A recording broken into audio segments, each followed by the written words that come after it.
পরাজিত ফ্যাসিস্ট সীমান্তের ওপার থেকে মাঝে মাঝে হুমকি ধমকি দেয়। আবার এটা সম্ভব হচ্ছে একটাই কারণ, যে বর্তমান অন্তর্বর্তীকালীন সরকার এখন পর্যন্ত নির্বাচনী রোডম্যাপ ঘোষণা করেন নাই। তাই সেই সুযোগ নিয়ে সে আবার ষড়যন্ত্র করার সাহস পাচ্ছে। তাই আজকের এই সরকারকে বলবো, বাংলাদেশ থেকে আমরা ফ্যাসিবাদকে বিদায় করেছি। যারা দীর্ঘদিন ক্ষমতায় থেকে মুক্তিযোদ্ধা এটাকে নিয়ে যারা ব্যবসা করেছে, সেই ব্যবসায়ীরা আবার এই দেশে ক্ষমতায় ফিরে আসার জন্য ষড়যন্ত্র করছেন।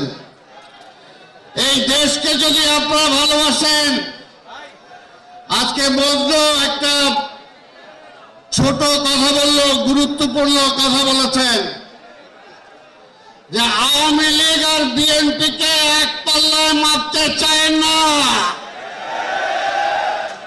আওয়ামী লীগ আর বিএনপি এক না।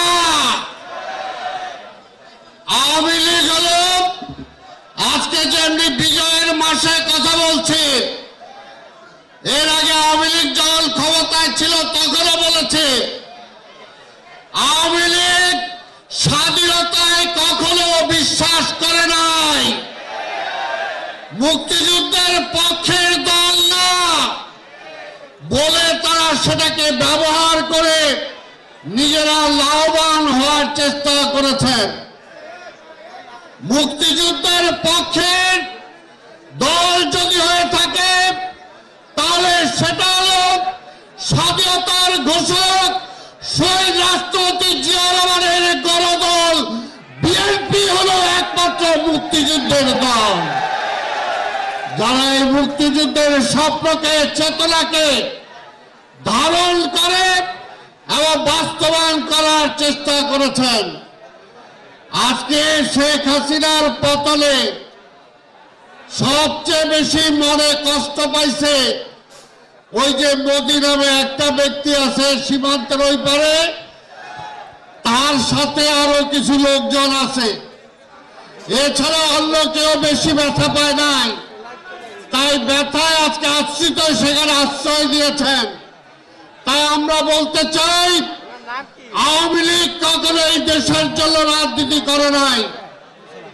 আওয়ামী লীগ একটি আধিপত্যবাদী শক্তির পক্ষে বাংলাদেশকে তারা ব্যবহার করেছে। তাই সেই শক্তি যাতে আর ফিরে না আসতে পারে, আজকের এই বিজয় দিবসে আমাদেরকে সেটাই শপথ নিতে হবে। ওই পরাজিত ফ্যাসিবাদ কে চূড়ান্তভাবে পরাজিত করতে হলে জনগণের রায় দরকার। সেই জনগণের রায়ে যেমনি হাসিনা ভয় পাইত যে নির্বাচন দিলেই বিএনপি ক্ষমতায় চলে আসবে, আজকেও কিছু কিছু লোকের মুখে শোনা যায় যদি নির্বাচন দিলেই বিএনপি ক্ষমতায় চলে আসে। আরে জনগণের রায়ে অতীত বিএনপি ক্ষমতায় গিয়েছে, ইনশাল্লাহ আগামী তো জনগণের রায়ে বিএনপি ক্ষমতায় যাবে।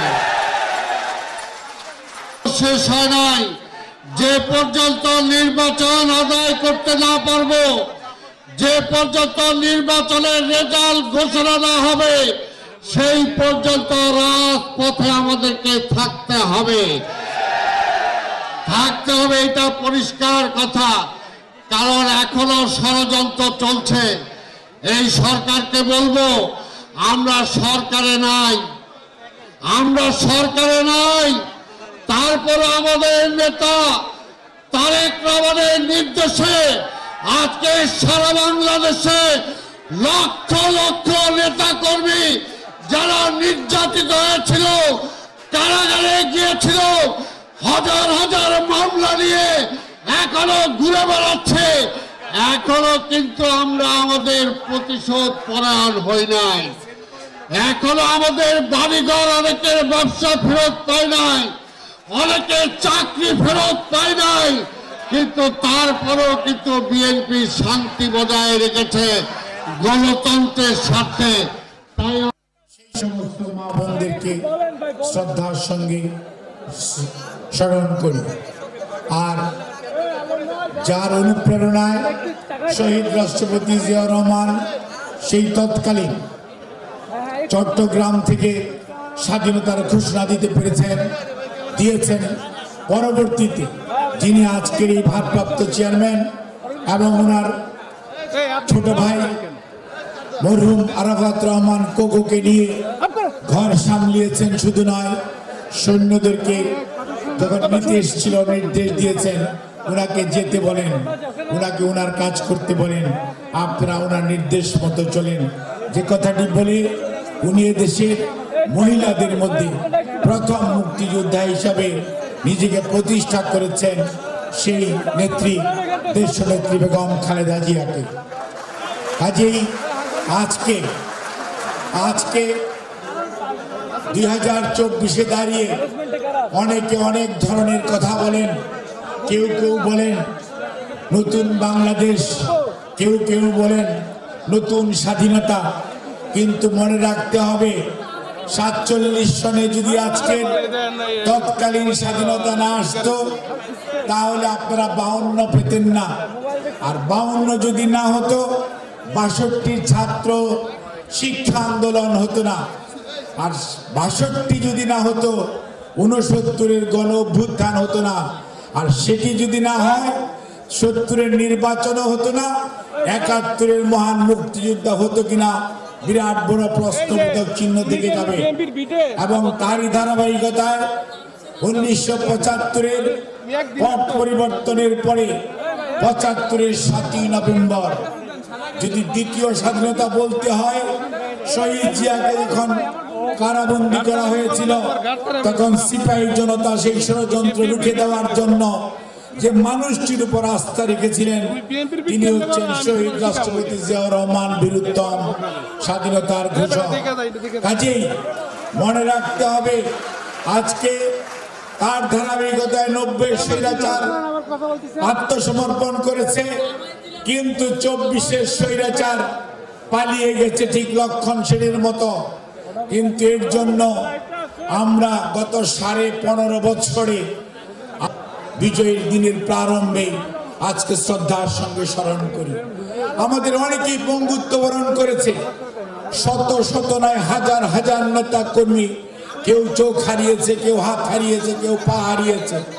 তাদের ত্যাগের জন্য আমরা তাদেরকে শ্রদ্ধার সঙ্গে স্মরণ করি। স্মরণ করতে হবে সকল আপনাদেরকেও, কারণ হাজার হাজার লক্ষ লক্ষ মামলা নিয়ে বিএনপি প্রায় 70 থেকে 80 লক্ষ মানুষ পালিয়ে বেরিয়েছে, 1,60,000-এর বেশি ভুয়া মামলা নিয়ে। আজকে চেয়ারম্যানও, এই ভারপ্রাপ্ত চেয়ারম্যান, উনিও বিভিন্ন মামলা নিয়ে উনিও আজকে লন্ডনে। দেশনেত্রী বেগম খালেদা জিয়া এখনো যখন জিজ্ঞেস করেন আমার অন্যায়টা কি ছিল, 6.5 বছর কেন আমাকে জেলে থাকতে হলো, কেন আমাকে বিনা চিকিৎসা আজকে এই অবস্থায় এসে দাঁড় করালো, তার উত্তর কি দিবে?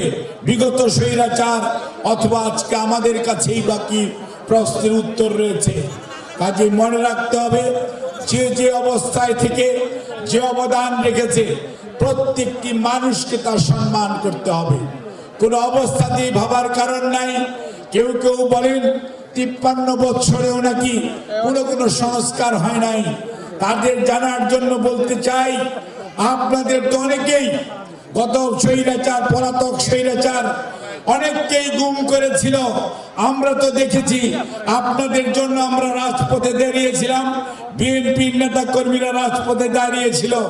আপনাদেরকে বারবার জিজ্ঞেস করেছি গুম থেকে ফেরত আসার পর কি হয়েছিল, একটা কথাও কেউ বলেন নাই এবং প্রেসেও বলেন নাই, কোন মিডিয়াতেও লেখেন নাই, সোশ্যাল মিডিয়াতেও না, জাতিসংঘেও যে বলেন নাই আপনাদের অনেক সুযোগ ছিল এবং আছে, আজকেও বলতেছেন না।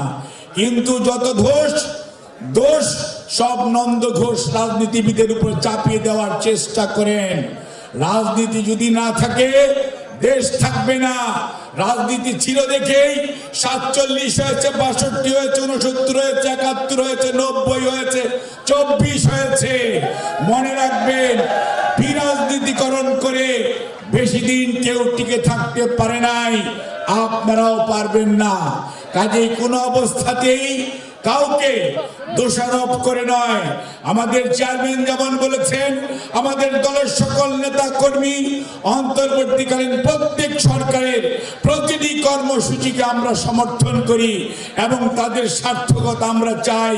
কারণ আমরা চাই, আমাদের নেতা চায় জনগণ তার অধিকার ফেরত পাক, নিশ্চঙ্ক চিত্তে নির্বিঘ্নে একটি ইনক্লুসিভ ফ্রি ফেয়ার ইলেকশনের মাধ্যমে জনগণ নির্ধারণ করবে দেশের মালিক কে হবে, দেশ পরিচালনা কে করবে।